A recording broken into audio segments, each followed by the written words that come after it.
Yeah. No, I would say to everyone out there right now, it's like you got to live life now. Yeah. Like it's not selfish to look at your life and sit down and go, okay, there's no joy here. I'm don't wait until you retire. That's retire. It's in the word. They want you really tired, so you can't do anything. Start doing things now, like what you said. Be that person now who brings some fun and some joy in your life, even if it sucks right now. It's like if you get out of this, it might suck, but just over there, it might suck less. And got a call from my boss, and he was very shook up, and he was never like that. And he said, "Hey, got to tell you, your mate, the other supervisor, Starsky, actually committed suicide," and it really rattled me. It really rattled me to the point where I hadn't realized it. I was good mates with my boss. It was his best mate and one of my best mates, and it came at a point where I was doing good on the outside. I was just working and working and working, making money, buying material things, but not saving anything and just wasting and whatever like that. But I was like in a point in my life where I was sort of like I didn't realize it, but I was like just on the hamster wheel. And this rattled me so much that I literally remember standing in this paddock, like I'd walked 200 meters because I was in shock. And I just looked at the sky, dropped the phone. I'm like, why am I on this planet? Why am I here? And I've never asked or spoken like that before. I noticed this really quick. This is important for a lot of people when they start drinking or taking drugs, is to fit in. It's to be accepted, just like in my teens, and to deal with stress and that. Over there, I'm like, well, I'll have a couple of drinks at night just so I can get to know some people. And after 2 weeks of doing that nearly every night, I'm like, I can't do this. I'm not here for this. I made a conscious decision that it was hard and I was struggling, but I'm like, this is how I'm going to show up over here. Yo, what's up, everybody? Welcome back to Brainwashed To Be Broke series. Today's guest is one of the Australia's top men's coaches, helping high performance elevate their business, relationships, and health with real lasting transformations. Based in the Northern Rivers, he spent over a decade mastering the most effective tools in human development, guiding men to break through limitations and lead with clarity, confidence, and purpose. Super excited to have him here. Welcome to the show, Stevie McNamara. What's up, brother?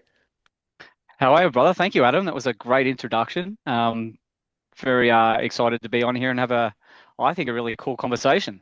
Totally. I'm so excited for this conversation.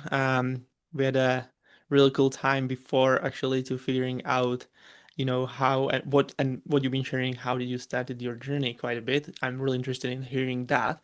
But before we jump into, questions that I prepared for you, let me share, let me let you to share your story. How did you get into entrepreneurship and actually introduce yourself in front of the audience? And yeah, it would be awesome to hear what actually happened and what motivates you to actually change the way that you've been actually raised, probably, and how you've been, living your life. It's so interesting, and I love this, and I don't think I get to talk about this enough. So I was thrilled when you invited me on. This is really cool, and it's I think really for the listener out there, or if you're tuning in and watching this, is really important to understand the transition period. I've been an entrepreneur and business for myself for over a decade now, and I can sort of forget some of the key points because it's not relevant right now. But for me, it was a combination of things. It was first and foremost, it was a life like a shock I had in life that started having me ask different questions. I used to work in Western Australia, in Australia here in the mining, in the Pilbara, and I was up there, and they call it fly in, fly out over here. The FIFO is it's pretty out there work. It's pretty hardcore. It's very hot over there and very remote and very distant. I loved it. I was a single guy, but I had a lot of personal stuff going on. I had a lot of stress and just worked and worked and worked and worked and worked. And I thought that's what I was going to do forever. I thought I was just going to stay in the mines and maybe one day, save enough money. I think this is very relevant for later when we chat. Save enough money to buy my own equipment and start my own business. But um, that clearly didn't happen. But what happened to me, and it was a really life altering moment. I was a supervisor, had a lot of responsibility, worked a lot of hours, stayed away for months at a time, and looked after a lot of people. And there was another supervisor who um, I was the stress head. I was the worker who worked 15, 16 hours a day or more.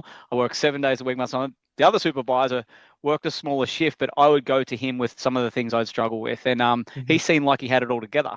But one day I got a call from my boss, and I had the other work boys in the ute, and we were driving into one of the towns to, I don't know, for the for the afternoon or something. We were doing something after work and got a call from my boss, and he was very shook up, and he was never like that. And he said, "Hey, got to tell you, your mate, the other supervisor, Starsky, actually committed suicide." Ah, And it really rattled me. It really rattled me to the point where I hadn't realized it. I was good mates with my boss. It was his best mate and one of my best mates. And it came at a point where I was doing good on the outside. I was just working and working and working, making money, buying material things, but not saving anything and just wasting and whatever like that. But I was like in a point in my life where I was sort of like just, I didn't realize it, but I was like just on the hamster wheel. And this rattled me so much that I literally remember standing in this paddock, like I'd walked 200 meters because I was in shock. And I just looked at the sky, I dropped the phone. I'm like, why am I on this planet? Why am I here? And I've never asked or spoken like that before. mhm, I'd never, I was very up here. I was not a very heart-centered person back then. I was just go to work, earn money, do your thing, and one day maybe you'll get a lucky break or something. That's how I live. But this really had me ask a different question. yeah. And then for me, looking back and that too, it's so funny that I say that now. But for me, I was so, and I think it's relevant for everyone tuning into this and the topics and that we go into. This was my tunnel vision. I get a Mm, job, and I just get a good job and get paid a little bit more as I go. And that mhm, that was where I was. I got a higher position, a lot of responsibility. You get paid a bit more responsibility, but it was like that. I didn't think there was anything else. mhm, So just to shorten this part of the story a bit, because that I didn't go into grief or anything like that. Some people said, "Oh, you should be grieving." No, this shocked me into a like. I went, "Okay, what's outside of this box that I'm in?" Took me 2 years to leave that job. Two mhm, years, but in that 2 years, I started watching YouTube. Wasn't as big back then, mhm, but I started watching some motivation stuff and a lot of fitness stuff and like mhm, self help. But the coaching world and entrepreneur world, I still didn't. I didn't even really know what it was, and I hadn't really ventured into it. And it took me 2 years. And just before I left, I remember the key thing that had me. Not only was I over my job, um, I didn't know what else to do. I had no idea. I sort of started looking, but I didn't know what I was looking for. mhm, mhm, So I'm like, well, I'll just keep doing it and hopefully something will show up. But I remember back to why it was a personal thing for me, I was very stressed out, very burnt out. I was a very angry person. mhm, My boss loved me because I was ruled like a tyrant. So I got lots of good big jobs done. mhm, No one liked me because I was not a people person. So I wanted to actually there was something I needed to sort out within myself. And I remember seeing a good mate of mine doing a men's retreat in Bali. And I remember reaching out to him and I'm like, there's something in what he's doing. I want to find out what he's doing because he was going through a bit of life stuff. mhm, And I was having a bit of I don't know, I was in a bit of crisis and I was mhm. like, Yeah. this, I could go to a job well paid anytime. That was well paid, the job I was doing, really well paid. I got Mhm, offered another job to go and it was $300,000 a year mhm, salary. That's great money mhm. for a job. Yeah. Some people listening to this and go, "Oh, you Oh, should have yeah. taken that," but I Totally. was done. I was like, I had no energy for life, and I remember reaching out to him. And fast forward, went to an event, Mhm, met someone who then became my coach. mhm. Didn't even know what a coach. I thought a coach was someone who was in charge of a football team. Wow. So it was like this real shock to me, and I didn't consciously choose to go into business for myself or be an entrepreneur. That's Mhm, not what happened. It was very organic that I just wanted to work on this anger problem I had, and the mhm, fact that I couldn't do this. I mhm, couldn't talk to people. I didn't have a girlfriend for years. I couldn't. I just was really so in my own lane, but I was very unhappy. mhm. And Wow. that triggered me into a network marketing company was the event. I didn't even know what network marketing was. Mhm. So Very cool. that was the key point over that 2 year period that really led me into something else.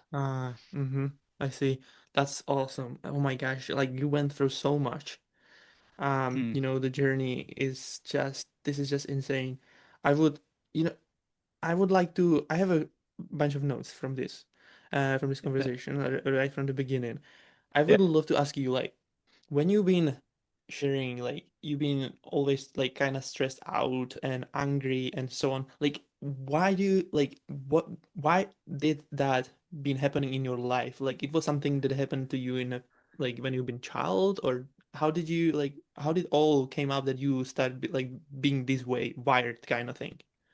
This is a great question. It's been a main driver of me and my mission now too. So it's linked into a big part of my mission and my purpose to help men, especially with this stress and this anger and other emotions and everything that come with it. And for me, it was an identity. It was something definitely as a kid.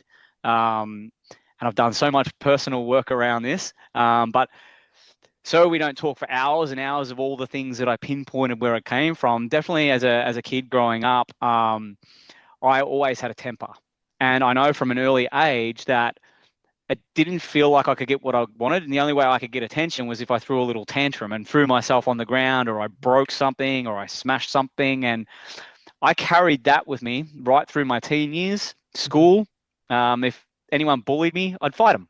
Mhm. If I didn't like something a teacher would do, I'd throw something at them. Was it, That was just, yeah, was it yeah. like how you've been basically the way that you've been born that way, or like No, no, no. It you was it developed was some type? developed. Yeah, yeah. So Mm, I do a lot of work with trauma, mm, and it was a developmental trauma, mm, meaning you hear trauma and you think, well, car accident, war, major injuries or grief. Yeah, that's what we call big T trauma.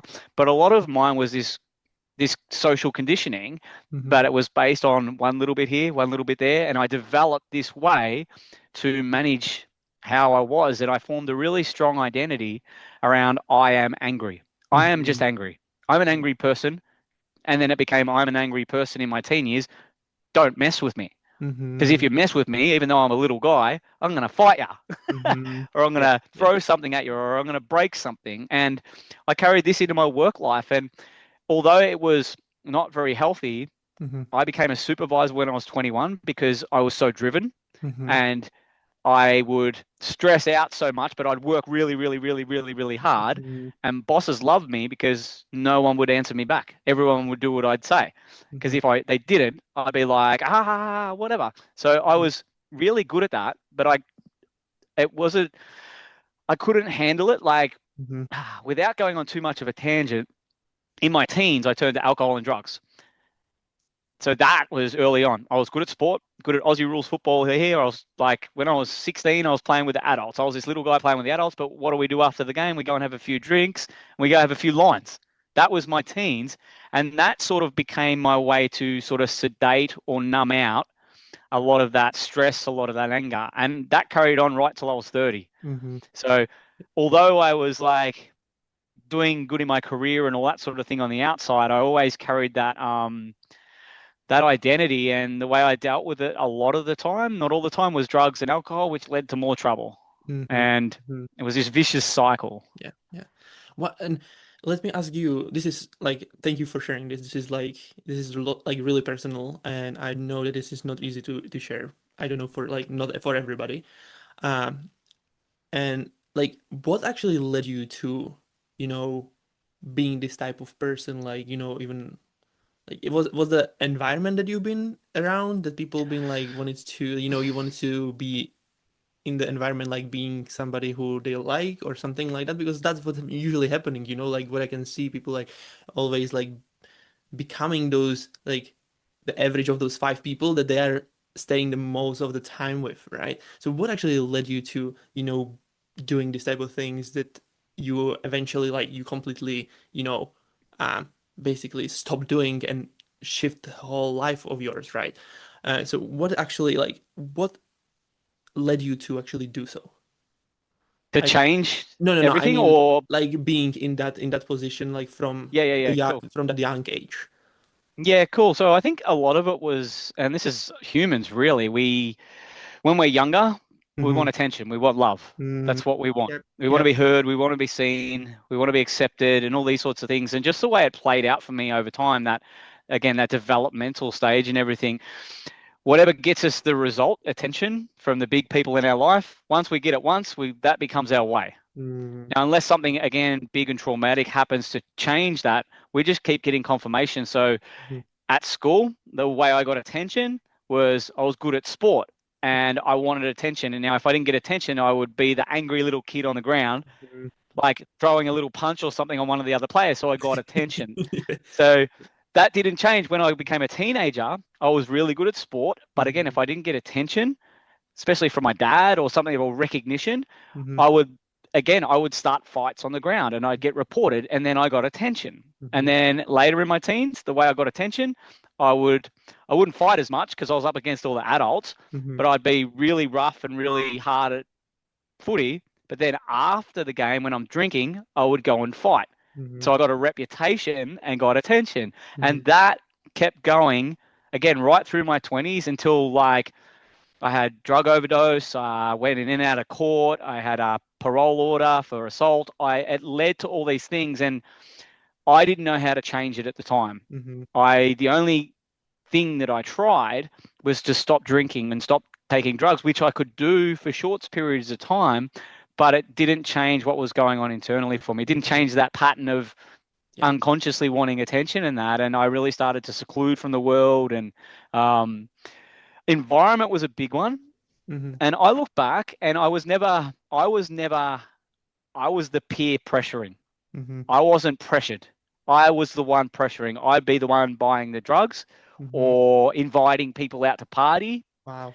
Mm-hmm. So I was that one, and I was definitely responsible for that. Yes, I hung out with some pretty bad people sometimes, but I always look back and I never point the finger and say, no, they pressured me. Whereas I know a lot of people are dragged into it and are pressured. That definitely Mm-hmm. wasn't me. I didn't ever feel that. And yeah, it's a lot that I had to get over is like I don't know if you want to say the guilt around that, but I just didn't know what to do. Like I was so into that cycle, and environment played a big part when I changed out of it. A Mm-hmm. very big part of it. I Mm-hmm. literally moved from Melbourne in Australia Mm-hmm. to work in the other side. I don't know how well you know Australia. It's literally up the other side of Australia, far away as possible from Yeah. all that life, and it really helped. It didn't change what was going on internally, but it really helped me when I started it, like doing things a bit differently and that. I hope that answered your question. There's a Totally. lot of Yeah. moving parts in Yeah. it. Yeah. Yeah. It's so good. Thank you for sharing that. This is really just, this is awesome. And I'm sure that it's going to help a lot of people because that what you share and connect with lots of people, you will be able to, uh, they will see themselves in what you've been going through because that's what I like. I literally seeing myself in lots of places that what you've been going through. I also been playing football like a Yep. lot since my like since I've been 4 till 15. Then I had to stop because I've been traveling for school quite big distance, so it didn't allow me to actually play the football. But also parties, not I haven't I tried drugs, but I never stuck with it. But alcohol all the time. But that was the environment. I haven't been the person who actually brought it, but I've been influenced by the others, and that led me to actually the spot that I where I've been, and then I hated it so much that and so as also like that was struggle of my parents. Three jobs at the same time to just get by. I've been raised by my grandparents most of the time, and it was like massive. Like it was just a pain. And I saw when I finished my school that I will be like completely on the same spot as they did. And because the path led basically, even though I've been having so much more education done than they did, but still it led to the same path. And I was like, no, I have to do some change. So when I was 20 years old, I packed myself and went to England. And that was the shift. From Yeah. there, I completely changed my life. I basically, I'm not talking to anybody, like my friend, like old friends or anybody, no chance. I have zero contact out there, just my family. And even though when I'm talking to them, it's like completely different level. I can't, yeah, anyway. But I I get it. love it so I much. get it. Yeah. Thank you so much for sharing that because this is awesome. So when you did that shift and you moved to different part of the country, what did you, because you said like you changed the environment, which is really important, right? Yep. This is really important. Like you have to be really intentional who you are spending time with, but the biggest shift going to like be happening, or the major shift there is still there, and that's the internal one.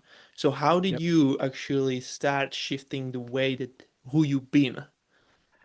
Yeah, it was really difficult to be honest. It was Mm-hmm. very difficult because I flew home after 6 weeks of working over there. I had a better paying job over there, but I wasn't a supervisor anymore. I lost my status Mm-hmm. just to get over there to get way more money and all that. So I literally went back and was not a supervisor, no status, no significance, and it was really hard because the environment over there actually wasn't very good. It Mm, was a drinking culture after work. It was very hot. It was very unhealthy, mhm, and I noticed this really quick. I This is important for a lot of people when they start drinking or taking drugs, is to fit in. It's mhm, to be accepted, just like in my teens, and to deal with stress and that. Over there, I'm like, well, I'll have a couple of drinks at night just so I can get to know some people. And after 2 weeks of doing that nearly every night, I'm like, I can't do this. I'm not here for this. I made a conscious decision that it was hard and I was struggling, but I'm like, this is how I'm going to show up over here. Even though I still was struggling a bit, I'm like, here to work. I'm just going to distance myself from everyone over there. I'm just going to show up and do my job. And at the first opportunity I can get a position where I'm back in charge, I'm going to take it. mhm, And again, the drinking was hard and the drugs was hard because I went cold turkey after I left Melbourne when I was 30. And there's a whole big different other story around there. We can probably do on another podcast. But it was I did my best to self sabotage the job over there. mhm, OD'd everything. But I got out of there. So I went back once after 6 weeks and actually had a party night. And I felt so ashamed of myself for doing that because I'd made this conscious decision. I'm not going back to that. And then that was it. Then I went over there and I just threw my head into work and the gym. I mhm, wasn't I wasn't into the gym much, even though I was like great at sport and mhm, all that sort of stuff. But I was like in my 20s, I never hardly stepped foot in the gym. I would play my sport, be mhm, good at it, and then mhm, party and work. mhm, That was it. But so I started going to the gym and I started meeting a couple of younger guys who were more my age and more, I don't know, more easier to chat to. I didn't need to go and drink to hang out with them, even though they were a bit crazy and a bit younger than me still, but they like training their bodies and they were hard workers. So I got to know them and um, ended up becoming good mates with one of them. And he introduced me to his boss over there, told me about him, and I told him how unhappy I was just being a worker. I'm like, I'm really good at what I do. I've already been a supervisor for 10 years. I want out. I want this. He goes, all right, cool. He goes, quit the job now and come work for me, like on the spot. And mhm, I'm like, we're out on the work site. I'm like, can I call the guys I'm working for? He goes, mate, he goes, you come work for me. He goes, come in 2 weeks. He let me have 2 weeks to give 2 weeks notice. He goes, come in 2 weeks. He goes, you show me what you can do. And as soon as I can see that you are following through with what you tell me and you're not just full of shit, basically, um, I'll honor that and I'll give you a supervisor role. So I was there for like mhm, 6 weeks. Long story short, I ended up taking my mate's job. Now mhm, we were still mates, but I was so happy. And mhm, although I hadn't really changed much inside that 6 months that it took to do that, the identity that I lost the of was probably a good part of my life where I was really good at what I did. I didn't have that, but then I could get back into that position. I really started to like make not only a lot of ground to get away from drinking and mhm, drugs and that. That was hard. I mhm, was training more in the gym.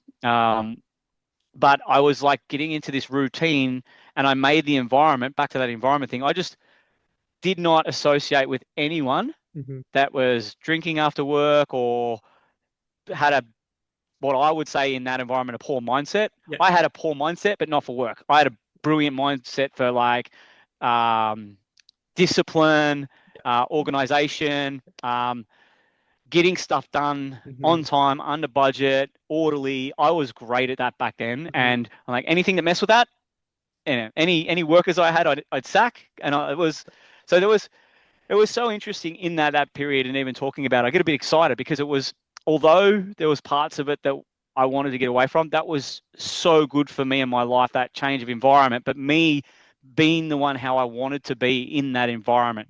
so cool. And it's So like it was a really good part of my life. It was really, really good. And again, I was still angry, I was still stressed out, but the way I started dealing with it was just to do a good job and mhm, work more and please my boss.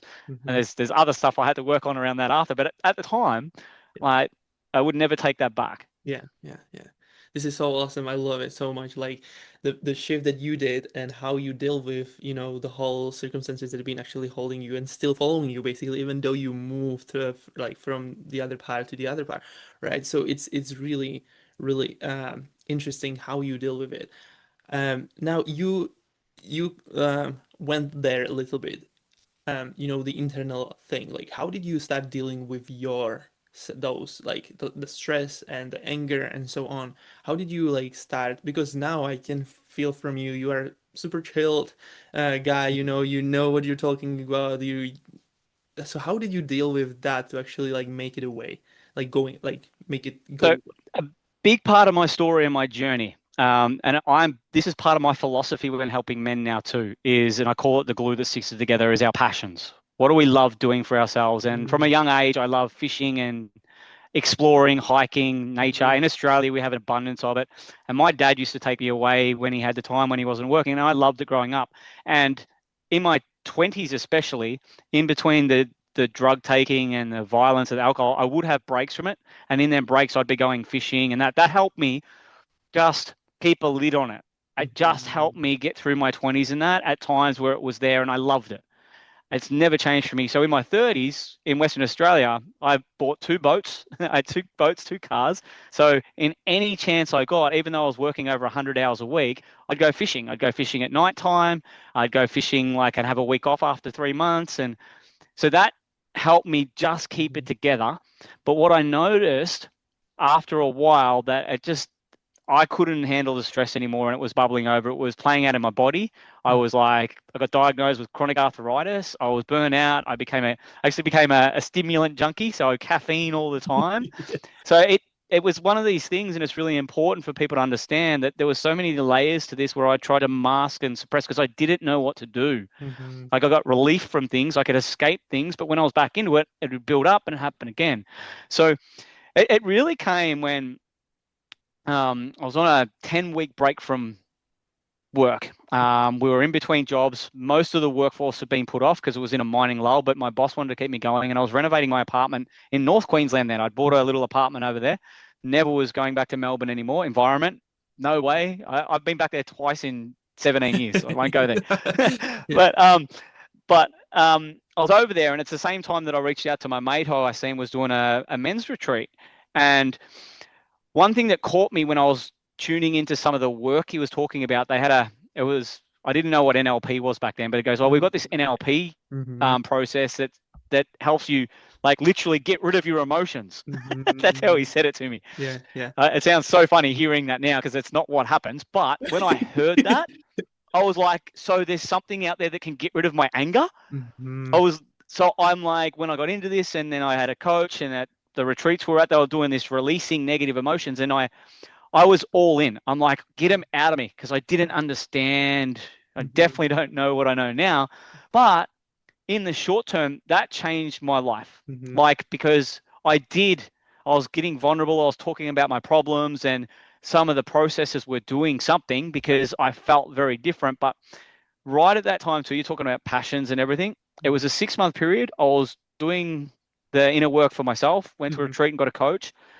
But at the first retreat, I ended up signing up for more coaching that involved me becoming a coach. Yeah, yeah. Now, I had no idea what that was all about. Like I look back and I was like, 30K, all right, I'll make it happen. I didn't have it, I'll make it work. I'm like, in the last 6 months, started doing this. I don't want to go back to the mines. It was this huge Yeah, yeah. chaotic mess, but I was like I was just like, this is doing something for me. Mhm, This I have never been. I went from not being able to talk to people, sitting in a room holding my chair if there was people I didn't know, to going and like starting to speak at little household events and stuff and just share a little bit, even though I was petrified.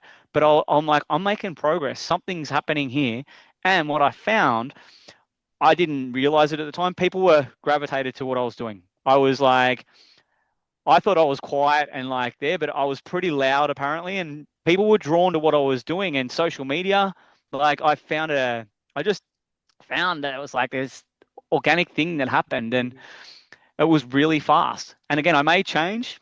The good old releasing negative emotions didn't last very long mhm. because I realized that you can't. It was just me tucking them away further. Yeah. Um, and again, then there's the journey really evolved from there. But that year was crazy, man. It Mhm. was really crazy. The Yeah, yeah. From going in a mining job, um, 18 months or so earlier, 2 years, losing my mate to suicide, and I'm just like, and then all of a sudden I'm doing a network marketing thing where I was never done sales before, but I made 30 sales in 2 months. I'm like, how is this happening? Like Yeah. it was. it was a crazy time, but a really, really good time. And I think going back to like the not knowing about this world that was out here. Mm-hmm. I was 35 or something years old. Mm-hmm. I had no idea about these network marketing, Yeah. affiliate marketing things. I didn't know what a coach was. And in this 12-month period, it all come into my world, and I just went personal So good. Yeah. growth. Yeah. I was like, and then again, I became a junkie, like a personal growth junkie after that. Many lessons out of that, but it was like you could say I was busting out of the matrix that I was in at that time, because it opened me up to going deeper into consciousness and spirituality and Ooh, are you all the Christian? things. Are you actually Oh, religious? well, I'm in this interesting place right now, man. I Uh-huh. this has been it's a good conversation to have. I was brought up as a Catholic. Hmm. Um, Yeah, I me had too. nuns at Me my too. first school, Yeah. and brothers at my high school. Mm-hmm. And there was just something for me that was not aligned with it all. Mm-hmm. I have hindsight now, and I can see some of it. It was very propagandary conditioning. This is the way. Everything Yeah. else is evil. That's what I felt like anyway. Mm-hmm. But I'm in this place now where you could say I'm a Christian. Mm-hmm. Like I believe in God, and I set intention, and I say prayer, but I'm very unattached to a way, if that makes sense. Yep. Yep. Yep. I have faith, and I know there is something greater and grander and everything out there, and all this sort of stuff. And Mm-hmm. but it's been an interesting decade for me Mm-hmm. around this, because when I woke up, it was very new agey, very like I was wearing my crystals and my baggy white pants, and so religion, I was getting educated, was bad then. It Mm-hmm. was like, so I've been on this interesting journey, but where I've come back to now, it's like I've read the Bible a few times, and Mm-hmm.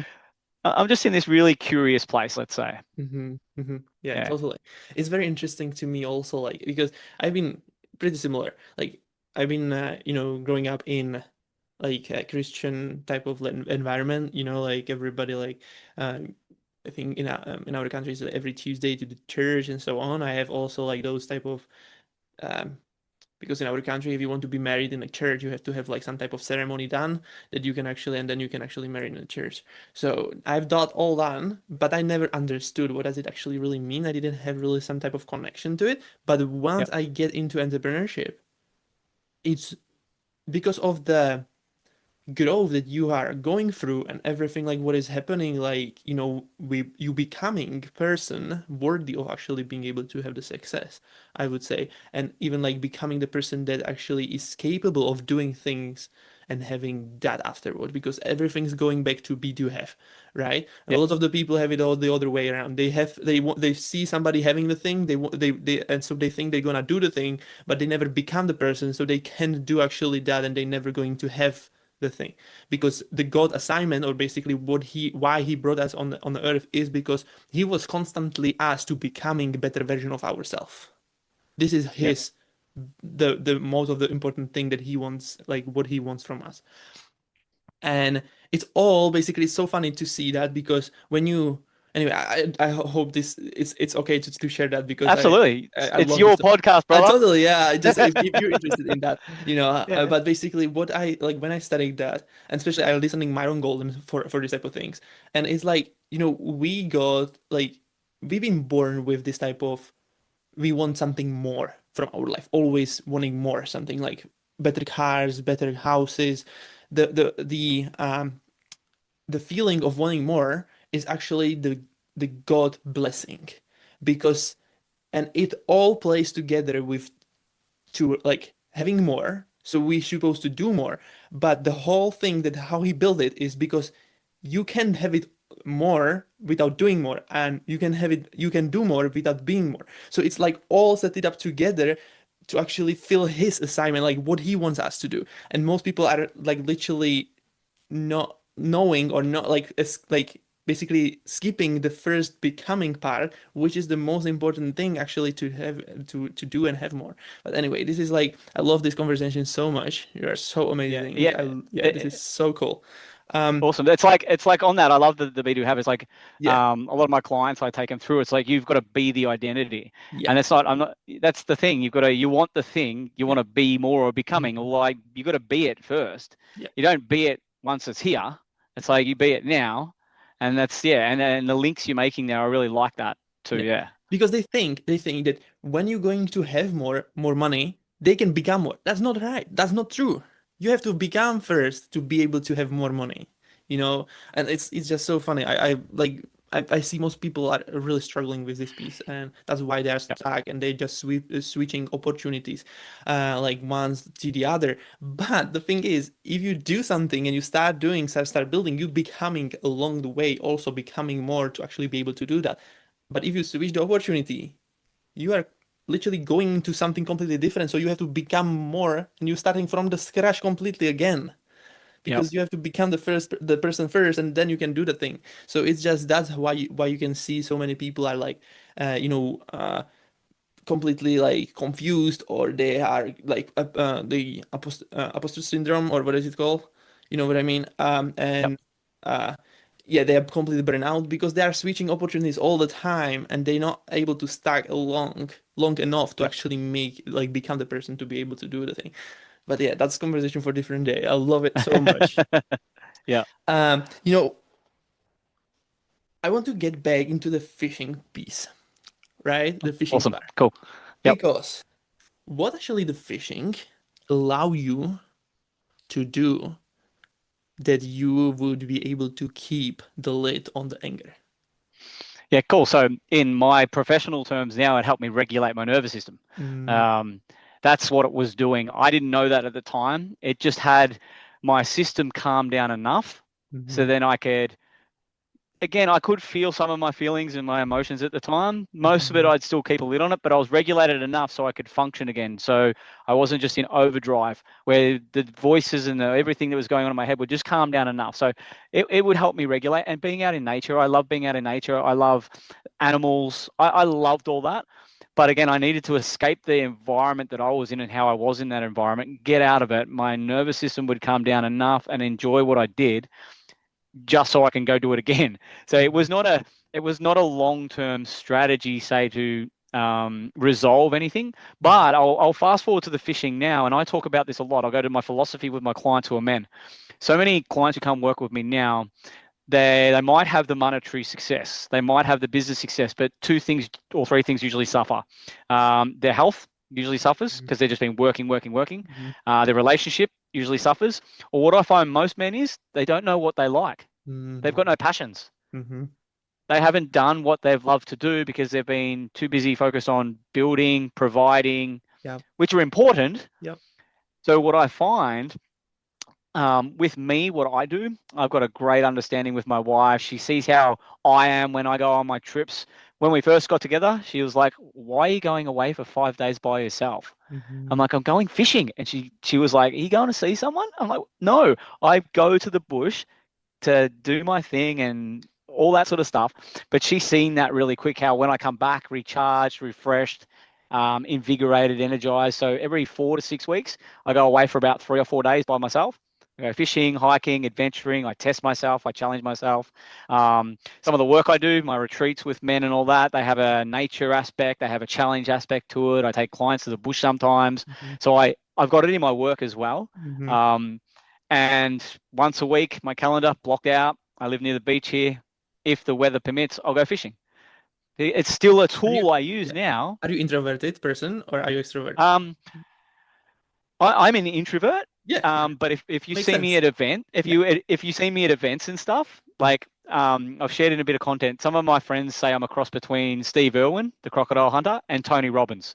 They're like, you've got big energy, you're passionate. At Yeah. events, you're like the loudest person there, and you're like all go, and like you're very vibrant. But away from that, you're like passionate by yourself. You're Mhm, like, mhm. I don't need anyone. I don't. If you want to call that an introvert, I'm happy to hang out by myself. I Yeah. love my family and my friends, but I'm more than happy to hang out by myself for long periods of time. Yeah. Yeah. Yeah.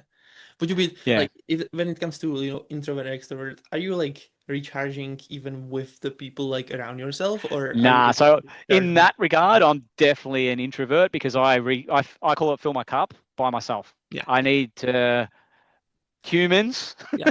Yeah. I love you all, but get away from me. Yeah. Yeah. Yeah. Yeah. Yeah. Yeah. How about yourself? So similar to me. Yeah. Yeah. Yeah. Yeah. I always like I need to have my space. I love having Yep. like hour baths that I just literally sitting and thinking and like exploring and Yep. dreaming and Yep. visualizing so much. So it's yeah, I love it. Well, I think like oh yeah, I have a last few questions that I made. Okay. When you said at the beginning, you said that you had a moment when you've been questioning yourself, like why I'm even here at that breakout moment. Yep. So I want to ask you now, why are you here? Like, what is Yeah. your mission in the world? So right now, my mission in the world and what I'm most passionate about is like helping men lead themselves so they can better lead others. In business, their family, whatever their mission and purpose is. Like my genius zone is like really waking men up, which is fascinating. Hey, when I had my thing, but it's like probably the one thing I love where it highlights the I think the tangible part of my mission is when I'm doing my retreats. Hmm. My retreats, I do stuff that no one ever does. Like I've had different coaches and masters and all that teach me stuff, and I've brought so much of it together. When I'm doing that, what I'm able to do for men to get them to physically come into their power, that's why I'm on the planet. I am the Hmm. best at it, and I own that. And I don't care if people take it as arrogance. Like I'll arrogantly own that's what my mission is to really ignite men on a physical level, um, and and on a purpose level too. Like, and that's developed over time. But I'm so clear on that now, and I'm bloody good at it, and I love it. It may change. The other part of my mission and purpose is to be a great dad, a great husband. Hmm. Um, Very Love cool. that. That's been a big part of it. But in short, that's why I'm here, man. Yeah, yeah, so cool, so cool. So why are you like, what is the why behind that? Like, why are you doing it? Oh, that's interesting. All right. Well, so we live in a world right now where you don't have to look far to see the model of men that we have. They're not they're not men. I'm sorry. You look at politicians, you look at some sporting stars, how they're put up. That's not the model of a man and how the man's meant to show up. Now, we haven't been taught how to be men. You go back to what we haven't been taught from a young age is how to be men. We model the men in our life. Now, I love my dad. He provided and worked hard, but he worked for someone else, Hmm. got to the end of it, got nothing out of it. We lived week to week for years. I only seen him on weekends, and during the week, he wasn't emotionally available for me. All these sorts of things. That's what I modeled at an early age. He lost his dad at a young age. We look at the last century and a half of what's happened in society where the conditioning of men Hmm. and women get into the workforce, men go to war. All these things have led up to we see society now where are our role models of men? Now, I'm not putting my hand up to say I'm a role model of men. I'm doing it my way and I'm doing what works for me and what I'm seeing is working for other men. And my whole philosophy is when men lead themselves and discover how they are, they become their own role models. So the world needs more of that. And the bigger why, I'm a father. I've got a son and he is a leader of tomorrow. Nice. And no doubt. He's nearly 7 now and he's showing me this. But the way I show up in the world, if you want a bigger why, because not only am I here to lead men now and do my very best to leave a better world for my son, he's going to be up against it because have a look at the world. It's like he needs to be self responsible, he Mhm. needs to be resourceful. By the way, he's going to be epic at sales. He'll be doing sales when he's 10. Like So cool. Love it. I've been Yeah. teaching him. But again, sales is to be a service. It's Yeah. like, Yeah. so Sure. that's probably, if you want to ask, that's a big why of mine. The world right now, it's lacking majorly and there's holes in it everywhere. And it really needs real masculine men who, again, like back to it, like do things they love, Mhm. who, again, are self-responsible, who are okay to live their passions and all that, because when they do that, they can be better for the things that are important in their life. It's not about, all right, we're leading leaders of tomorrow and it's like military style, just tell them to be good at telling people what to do and ignore that. No, emotionally connected, grounded, not fluffy, still can turn to violence if they need to. Oh, that's a whole other story right there. Still like be men. And I really feel that if I can play my part in that, the world tomorrow will be a I don't like using the word safe because it's thrown about in a really fluffy concept right now, but at the heart of it all is with good leaders on the planet, the world is a safer place. Hmm. And it's safer and more peaceful is probably the best word. And that's a big driver of mine. So good, so good. Well, how does it, when you are able to change somebody's or like shift somebody's how he like present himself in the world and become better men? What does it like? How does it make you feel that achievement, Uh, actually? Well, go back. The one thing I found when I got in and became a coach, even though I was not very good at it, I had no skills, but I was good at leading people. Um, I got that feeling of fulfillment. The Mm-hmm. first time I got that a decade ago, I'm like, this is different. Mm-hmm. This is not a paycheck. This is not a, it was like, I help someone. And although I'll be honest, working with men can be challenging sometimes. Mm-hmm. I have found that. I was probably a challenge for a lot of my coaches, and probably still am now. But the work again, I can't change anyone. But if I can lead someone and someone can be led by me and then embrace certain things and then apply it in their life and they see change, when Mm-hmm. I see them see their own change, it's not Mm. when they message me and I say, this is when I see them do something Ooh, or be something. yeah. That for me, it's like, I just like, yes, that's the So shit. yeah, yeah. Yeah. So cool. Yeah. So cool. Love it. Well, thank you so much for being here. Really appreciate that. It was awesome conversation. When last question I have for you that I usually ask all the guests on the show, and that is if this podcast would be your last interview you would ever done, what would be your message for everybody out there who's listening? Oh, shit. That's a great question.